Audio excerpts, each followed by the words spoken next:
Swayam Prabha. Digital India. Educated India.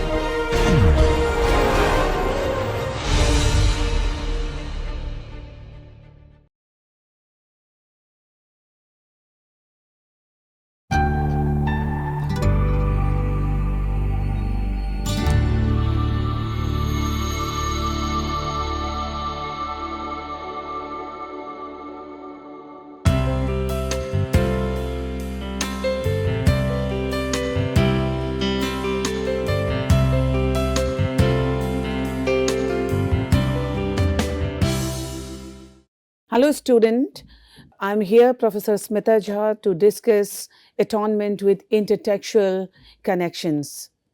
Well, it is pertinent to know about intertextuality because it is the creation of a text with reference to another text, work of art or music. Since 1960s, when Julia Kristeva created the term, many theorists have engaged in the defining and redefining of the phenomenon, and they have offered a great diversity of explanations and also used their own terminology to describe it. According to Alan Graham, intertextuality is not a transparent term, and so, despite its confident utilization by many theorists and critics, cannot be evoked in an uncomplicated manner. Some of the points of dispute among the theorists are the role of the author in the shaping of the text, the power of the reader, the impossibility of interpretation of literary works, the instability of meaning, the independence of the work on its historical and social situatedness. Even though the term was created relatively recently and is often associated with postmodernism, it is important to realize that the technique is much older, and various intertextual practices of alluding and quoting, of paraphrasing and translating, of continuation and adaptation, of parody and travesty flourished in periods long before postmodernism. For instance, in late classical Alexandria, in the Renaissance, in neoclassicism, and in classical modernism. Moreover, the concept of intertextuality is by no means limited exclusively to literature. As Allen observes, architecture, music, art, film, production, the products of all these are always confronted with previously created works. The origins of concept of intertextuality can be found in the work of Ferdinand de Saussure, a Swiss linguist and a structuralist, and M. Bakhtin, a Russian literary theorist. They both study language, but with a different focus. Kristeva combined the theories of the two that resulted into the emergence of the term intertextuality in 1960s. Saussure describes language as a complicated, abstract system governed by general rules, and his emphasis on the systematic features of language establishes the relational nature of meaning and thus of text. To support his theories, he starts with the basic unit of language, a linguistic sign, and tries to find the origins of its meaning. Bakhtin also examines language but finds Saussure's synchronic system that focuses on the language at any moment of time deficient. He claims that there is no real moment in time when a synchronic system of language could be constructed, as language is always in a ceaseless flow of becoming. According to Bakhtin, language is a flexible tool that reflects a specific social situation between specific individuals, and the synchronic approach is inadequate because it loses sight of social specificity of language and confines it to something as abstract as a lexicon or dictionary. Synchronic approach is used in order to find some generalizable rules. The structuralists believe in the stability of meaning, try to fix it, make it objective. And in order to be able to scientifically analyze language and literary text, they avoid any attention to the human subject who performs the utterance under consideration. Furthermore, they separate the language from its cultural and historical context.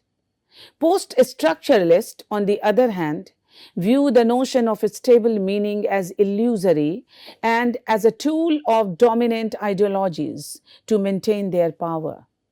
Because such notions are vital for the preservation of the monological discourse. In her work, Word Dialogue Novel, 1966, and The Bounded Text, 1967, Kristeva works with Bakhtin's theories, but she rewrites them in accordance with post-structuralist views.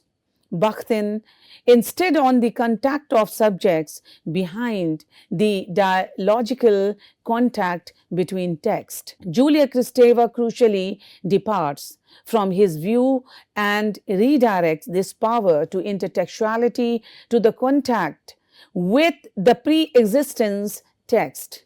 Consequently, the author of a text, once a creator and a genuine, dwindles in importance, and his role is reduced to providing the site or a space for the interplay of the text. Creativity and productivity are transferred from the author to the text. She applies her theories of intertextuality to literary works. Unlike Bakhtin, who focuses solely on novels, interested in all literary genres, she positions the language of not only literary but of all text into a three-dimensional textual space consisting of the author, the reader, and the past text, which form a horizontal and a vertical dimension of the language. Another theorist inherently connected with the concept of intertextuality in this field is Ronald Barthes. One of the most important features of his theory is his dismissal of the structuralist approach that is attempting to stabilize the meaning of the linguistic sign and of the text. For Barthes, the text is experienced only in an activity, in a production, and the production is never-ending process. He subverts the traditional notions of the text and the work. In traditional views, the text partakes of the spiritual glory of the work, of which it is the prosaic but necessary servant. Intertextuality is popular in both modernism and postmodernism. However, the use of it differs in at least two aspects. The first one is the fact that modernism is trying to, through the use of intertextual practices, escape the established modes of representation and yearns for the liberation from the systems of established codes, systems, and modes of representation. Postmodernism acknowledges its inability to escape them and deals with such limitations through parody and irony. Hachion argues that intertextual references in modernism are still surrounded by an air of nostalgia for past times, whilst in postmodernism they signal ironic distance. In Hachion's words, postmodern intertextuality is both deconstructively critical and constructively creative, paradoxically making us aware of both the limits and the powers of representation. Now, it is in this light that we have to analyze McEwan's novel. McEwan is a representative of postmodernism And the postmodern strategies and tendencies are easily recognizable in his writing. The use of intertextuality in Atonement is not a novelty in McEwan's work, as his previous novels exhibit different degrees of the phenomenon.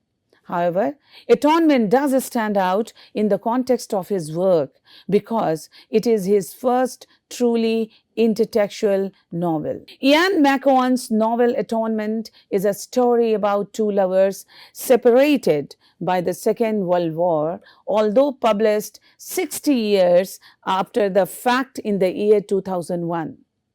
The story is a postmodern novel that features an unreliable narrator, the protagonist, Bryony, and therefore the entirety of the novel is questionable.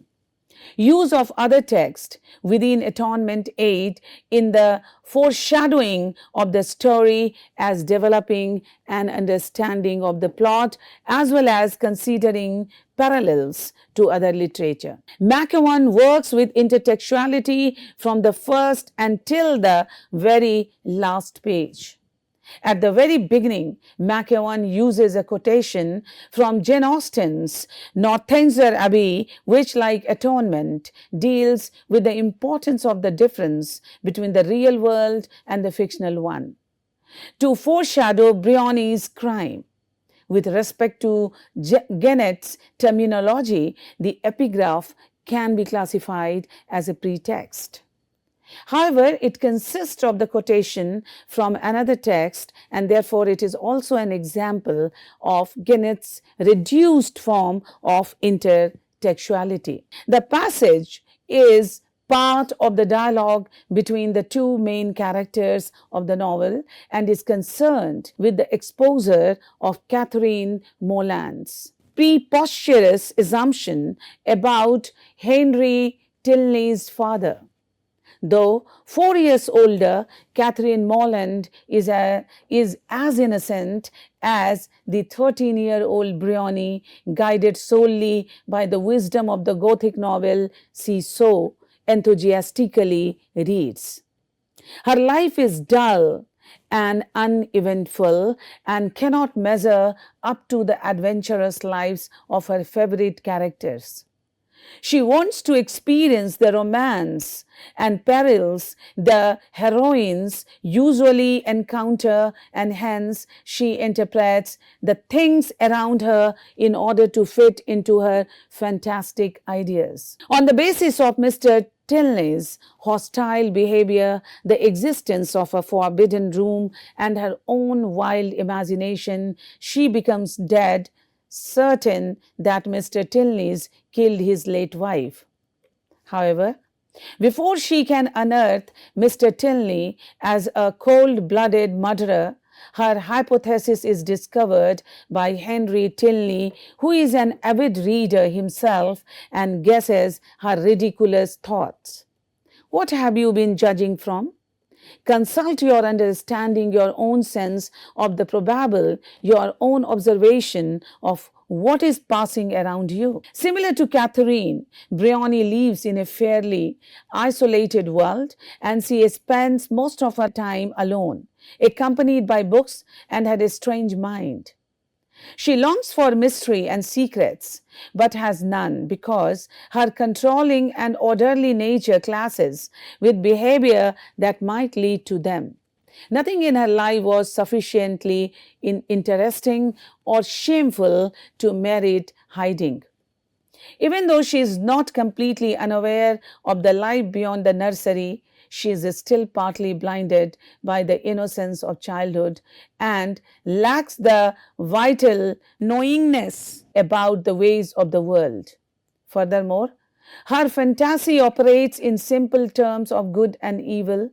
So when she is confronted with the distant and incomprehensible world of adults, she applies the deficient knowledge obtained in fairy tales and reaches false conclusion. McEwan uses Bryony to skillfully present the difference between reality and imagination, the meaning and its variable interpretations. She perpetually mistakes her own imagination for reality, which leads to her accusing Robbie of the rape of Lola. Bryony, just like Catherine, is not lying. She truly believes that her version of the events is right. Her actions are misguided by ignorance and not malice. When analyzing the intertextual layer of atonement, one simply cannot omit the two most important intertext or hypotext in Gennett's term that keep reverberating throughout the story that belong to the web of text. Atonement is weaved from D.H. Lawrence's Lady Chatterley's Lover and L.P. Hartley's The Go-Between, which both share one of the main themes of atonement, that is, theme of social class. Lady Chatterley's Lover takes place several years after the World War I, and Atonement, which revolves around the year 1935 to 1940. The novels stretch over several decades, conveniently separated by more or less similar time gaps, as if to tempt the reader to try to compare how the acceptance of the interclass relationships and the reality of social classes as a whole evolved during the time. Earl G. Ingersoll also notes that once atonement appeared, it becomes impossible to read the go-between as the same text, and perhaps a reading of even Lady Chatterley's Lover has been ever so subtly changed by these two novels in the web. With the knowledge that Bryony is the author of the novel, it is evident that she draws from a particular modernist discursive strategy in this lengthy part one of the novel to achieve a particular effect. She wants to be reminiscent of Virginia Woolf and have the opportunity to enter the minds of key figures, getting every perspective of their story on a script. As the scenes shift between focal characters' points of view, the pace is slowed down and it allows the story to slowly build towards Robbie's arrest at the end of part 1. With the use of the fictional character Cyril Connolly, McEwan allows the metafictional element to become known by having the editor tell Bryony not to lean so much on modernist techniques. McEwan implicitly tells the reader that this particular narrative style has been chosen in order to achieve a particular effect by having Bryony display each of focal characters' perspectives in her act of atonement. In part 2 of the novel, McEwan had chosen to write in a style reminiscent of Hemingway, which Finney determines is because choppier and shorter, simple sentences portray the battlefield well. Subordinate clauses do not illustrate life near the battlefield as well, and that is why the sentences mainly consist of main clauses. In her book, Ian McEwan's Atonement, A Reader's Guide, Julie L.M. also identifies the style in part 2 as portraying the disorder of the situation. The notice is that unlike part 1, part 2 doesn't have any chapter divisions, which she considers a way to enhance the eventual chaos of Robbie's thoughts. Thus, the particular style is applied to illustrate the current situation, the fragmentation of civilization in the midst of war, and the breakdown of Robbie as he attempts to survive a wound in his stomach. In part 3 of the novel, the narrative style is contemporary, which Finney identifies as a way to use a voice that is self-conscious and self-aware of its own act of narration. By using characteristics from both postmodern, modern, and realist modes of writing, McEwan has written a novel that belongs to the genre of traditional realist fiction. Readers are presented with a scenario in which they are covertly confident about what really happened, just like in a Jane Austen novel where everything is explained in detail and no one is in doubt of what is happening. Jane Austen was particularly great at having omniscient narrator explain character traits first and then afterwards having the characters carry out what had been explained, for example, Pride and Prejudice. D.H. Lawrence originally published Lady Chatterley's Lover in 1928 in Italy.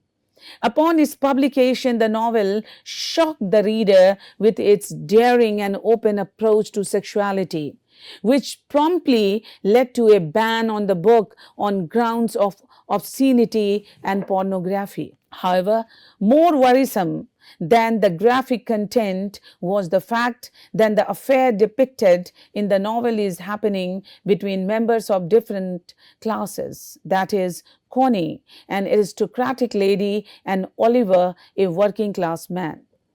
Such relations were very unusual at the time and were condemned by the public. This is verbalized several times throughout the novel, especially when the romance is revealed. The novel can be seen as a mixture of a criticism aimed at consumerism and greed, war, behavior of men and women, and the classes, which Lawrence systematically analyzes. He pays great attention to the animosity between people of different social standing. Clifford remarked about the traversal miners are rather harsh. In your sense of the word, they are not men, they are animals you don't understand and never could. Quotation from Lawrence. For him, they are simply tools, part of one great mechanical and, according to him, functional whole. When Coney protests against his opinion, he remarks, an individual may emerge from the masses, but the emergence doesn't alter the mass. He is particularly revolted by the fact that they poised their masses with a little education. Even though Mellors shares the vitality of the traversal people, he, just like Clifford, despises them. According to him, the biggest vice controlling all classes, but the lower one especially, is the obsession with the dependence on money. He resents the never-ending hunt after wealth and the endless spending that comes with it, because he is sure that it spoils the relationship between the sexes. Lawrence's novel Lady Chatterley's Lover is incorporated into Atonement by a Robbie who, quote, seeking to excuse his sexually explicit note sent by mistake to Cecilia, thinks of appealing to a passing impatience with convention that he associates with a memory of reading the oral edition of Lady Chatterley's Lover. It is legitimate to claim that due to his knowledge of the work, he is aware of the resemblance between him and Cecilia and Connie and Mellors. Cecilia and Robbie are like Connie and Oliver, members of different social classes. However, the line between them is partially blurred by Robbie's university education and his close relationship with the Tallis family. The theme of childhood, one of the recurring themes in McEwan's work, is central to both novels as they concentrate on the sensibility of a child on the brink of puberty in a culture that has insulated children from the facts of life. Even though he is still a child who believes in magic, curses, Leo, just like Briony, is eager to exchange the immunities of childhood for the responsibilities of the grown-up world. During his stay at Brandham Hall, he makes his first big excursions into the unknown territory of the adulthood and delighted thinks about them as a death but with a resurrection in prospect. As the novels are narrated by older Briony and older Leo, they unavoidably deal with the theme of memories, the recollection of the past, and evoke the question of the unreliability of such narratives. Leo opens the novel with the assertion that the past is a foreign country, they do things differently there, altering the reader to the fact that what follows is based on memories and thus should not be perceived as fully credible. As Cholsky's puts it, alongside the process of remembering, there is always the unavoidable and natural process of forgetting, which makes our memory even more inconsistent and unstable. Moreover, our memories are always subjective, and what is more, they are always selective, which Leo acknowledges when he states that he remembered the catastrophe well enough, but not the stages that led up to it. Correspondingly, Briony faces the same limitations of her mind when she realizes that it was not the long ago morning she was recalling so much as her subsequent accounts of it. She can only attempt to get close to the reality. The truthfulness of their storytelling is also tainted by their vested interest in certifying their innocence.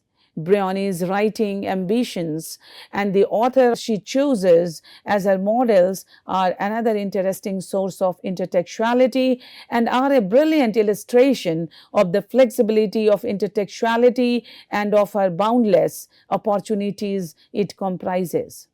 It doubles the playful effect by referring not only to real author but also to Briony's fictional text at the same time. The variability of her writing is also a fitting example of Gennett's architectuality because Briony's style changes according to her model, genre, or authors.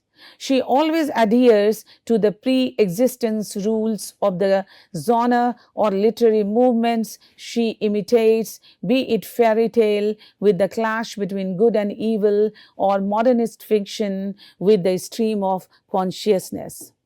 The first piece of writing that marks Briony's authorial growth is her short drama, The Trials of Arabella. Her play also introduces another writer, that is Reread in Atonement, and Samuel Richardson's novel Clarissa. As far as Lola is concerned, it is equally impossible to not to see the sly allusion McEwan makes it to Nabokov, even if only through the naming of his young rape victim after Nabokov's nymphet Lolita. Apart from D.H. Lawrence, another modernist who is indisputably present in the novel is Virginia Woolf. The author is directly referred to part 3, but the echoes of her work are most notable in part 1. As she mentioned in the third part, in the encountering rejection letter from the editor of Horizon, Cyril Connolly, Briony's style in her first draft of Two Figures by the Fountain is heavily influenced by the Woolf's writing. As Anna Grimola observed, intertextual references are deployed almost as consistently in Atonement as imagery in Shakespeare's plays. Many critics agree that the novel as a whole is McEwan's most extended deliberation on the form of the novel and the inherited tradition of modern fiction and criticism. Thus, McEwan works with all types of intertextuality, architectuality, hypertextuality, metatextuality, and paratextuality. He uses some of the allusions and quotations to alert the reader of the things that are about to happen, and they help him to build the tension. Some of the references are obvious and are even mentioned by the characters, and some of them, through the equal importance, are hidden and can be discovered only by an attentive and well-read reader.